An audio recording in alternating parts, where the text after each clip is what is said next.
বুঝলাম না ভাই, লক্ষ্মীপুরে মানুষ চিতাবাঘের লড়াই, কিন্তু এখানে দেখতেছি চতুর্দিক থেকে মানুষ বাঘকে ঢিলাইতেছে। যদি ওর গায়ে লাগে যায় তাহলে কি উপায় হবে? মানুষগুলো যদি ঢিলান বাদ দিয়া কাছে যায় ওর সাথে সহযোগিতা করতো, তাই কিন্তু সমস্যাটা সমাধান হয়। তো মানুষগুলা এই বোকা মানুষ দেখতেছি। দেখেন ভিডিওটা শেষ পর্যন্ত কি হয়, চিতাবাঘ আর মানুষের লড়াই।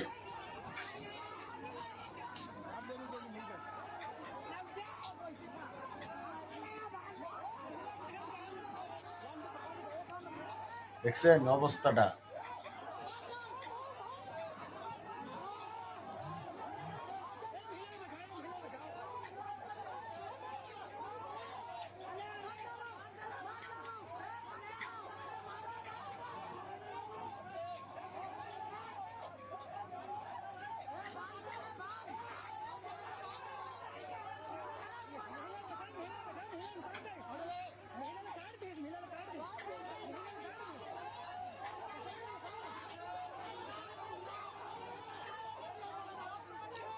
পিছন থেকে বসে বসে মাতবাড়ি করতেছে, একটু আগায় যাইতে পারতেছে না।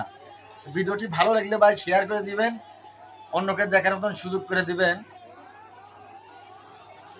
একটা লাইক করে দিবেন। ভালো থাকবেন।